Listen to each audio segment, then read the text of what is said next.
नमस्कार दोस्तों, आप सभी का स्वागत है। दोस्तों, संसार में किसी का कुछ नहीं। जबरदस्ती अपना समझना मूर्खता है, क्योंकि अपना होते हुए भी कुछ भी अपना नहीं होता। इसलिए हैरानी होती है, घमंड क्यों, किस लिए, किसका। कुछ रुपए दान करने वाला यदि यह कहे कि उसने ऐसा किया है, तो उससे बड़ा मूर्ख और कोई नहीं। और ऐसे भी हैं जो हर महीने लाखों का दान करते हैं, लेकिन उसका जिक्र तक नहीं करते, न करने देते हैं। वास्तव में जरूरतमंद और पीड़ित की सहायता ही दान है, पुण्य है। ऐसे व्यक्ति पर सरस्वती माँ की सदा कृपा होती है।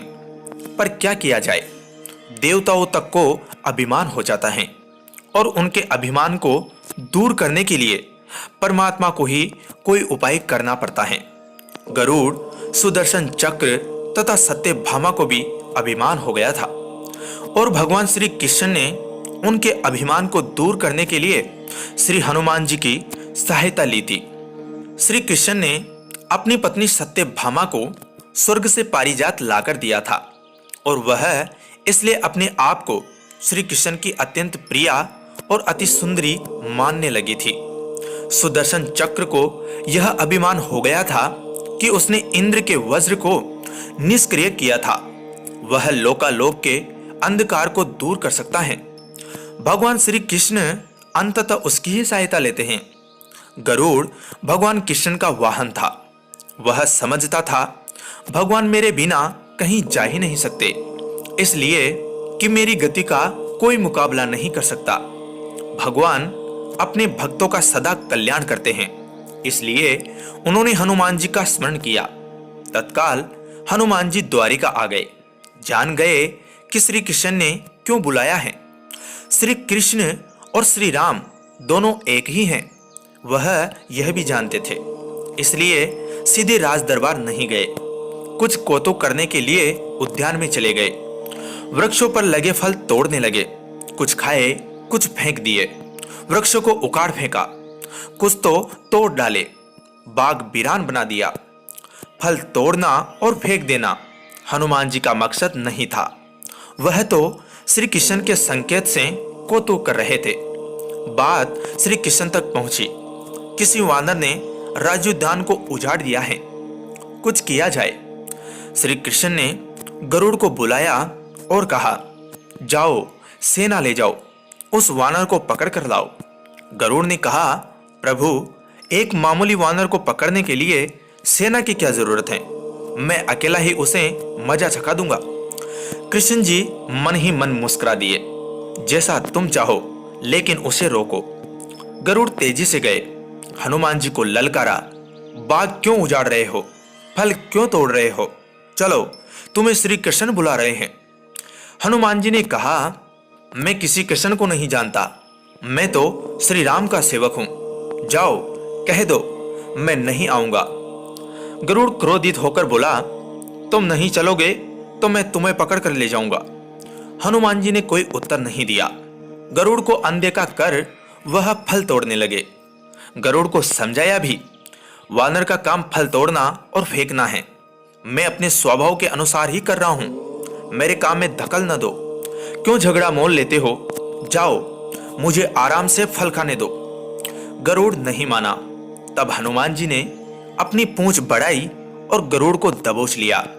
उसका घमंड दूर करने के लिए कभी पूंछ को ढीला कर देते, गरुड़ कुछ सांस लेता, और जब कसते तो गरुड़ के मानो प्राण ही निकल रहे हो। हनुमान जी ने सोचा, भगवान का वाहन है, प्रहार भी नहीं कर सकता, लेकिन इसे सबक तो सिखाना ही होगा।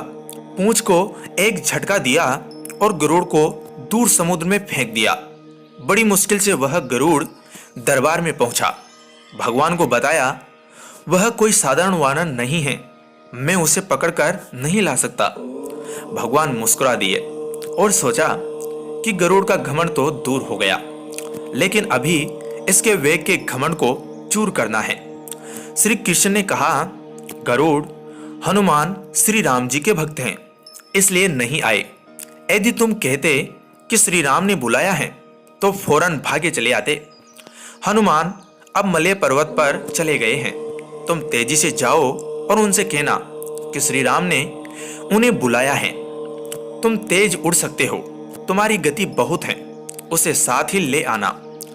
गरुड़ वेग से उड़े मलय पर्वत पर पहुंचे। हनुमान जी से क्षमा मांगी। कहा, श्री राम ने आपको याद किया है, अभी आओ मेरे साथ, मैं तुम्हें अपनी पीठ पर बिठाकर मिनटों में द्वारिका ले जाऊंगा। तुम खुद चलोगे तो देर हो जाएगी, मेरी गति बहुत तेज है, तुम मुकाबला नहीं कर सकते। हनुमान जी मुस्कुराए, भगवान की लीला समझ गए। कहा, तुम जाओ, मैं तुम्हारे पीछे ही आ रहा हूं। द्वारिका में श्री कृष्ण राम रूप धारण कर सत्यभामा को सीता बनाकर सिंहासन पर बैठ गए। सुदर्शन चक्र को आदेश दिया कि द्वार पर रहना, कोई बिना आज्ञा अंदर न आने पाए। श्री कृष्ण समझते थे कि श्री राम का संदेश सुनकर तो हनुमान जी एक पल भी रुक नहीं सकते, अभी आते ही होंगे। गरुड़ को तो हनुमान जी ने विदा कर दिया और स्वयं उससे भी तीव्र गति से उड़कर गरुड़ से पहले ही द्वारिका पहुंच गए। दरबार के द्वार पर सुदर्शन ने उन्हें रोककर कहा, बिना आज्ञा अंदर जाने की मनाही है। जब श्री राम बुला रहे हो तो हनुमान जी विलंब सहन नहीं कर सकते। सुदर्शन को पकड़ा और मुंह में दबा लिया और अंदर चले गए। सिंहासन पर श्री राम और सीता जी बैठे थे। हनुमान जी समझ गए। श्री राम को प्रणाम किया और कहा, प्रभु आने में देर तो नहीं हुई। साथ ही कहा, प्रभु माँ कहाँ हैं? आपके पास आज यह कौन सी दासी बेटी है? सत्यभामा ने सुना तो लज्जित हुई, क्योंकि वह समझती थी कि कृष्ण द्वारा पारिजात लाकर दिए जाने से वह सबसे सुंदर स्त्री बन गई है। सत्यभामा का घमंड चूर हो गया। उसी समय गरुड़ तेज गति से उड़ने के कारण हाँफते हुए दरबार में पहुंचा। सांस फूल रही थी, थके हुए से लग रहे थे, और हनुमान जी को दरबार में देखकर तो वह चकित हो गए। मेरी गति से भी तेज गति से हनुमान जी दरबार में पहुंच गए। लज्जा से पानी पानी हो गए। गरुड़ के बल का और तेज गति से उड़ने का घमंड चूर हो गया। श्री राम ने पूछा, हनुमान तुम अंदर कैसे आ गए? किसी ने रोका नहीं? रोका था भगवान सुदर्शन ने। मैंने सोचा आपके दर्शनों में विलंब होगा, इसलिए उनसे उलझा नहीं। उसे मैंने अपने मुंह में दबा लिया था। और यह कहकर हनुमान जी ने मुंह से सुदर्शन चक्र को निकालकर प्रभु के चरणों में डाल दिया। तीनों का घमंड चूर हो गया। श्री कृष्ण यही चाहते थे। श्री कृष्ण ने हनुमान जी को गले लगाया, हृदय से हृदय की बात हुई और उन्हें विदा कर दिया। परमात्मा अपने भक्तों में, अपने निकटस्थों में अभिमान रहने नहीं देते। श्री कृष्ण सत्यभामा, गरुड़ और सुदर्शन चक्र का घमंड दूर न करते तो परमात्मा के निकट रह नहीं सकते थे।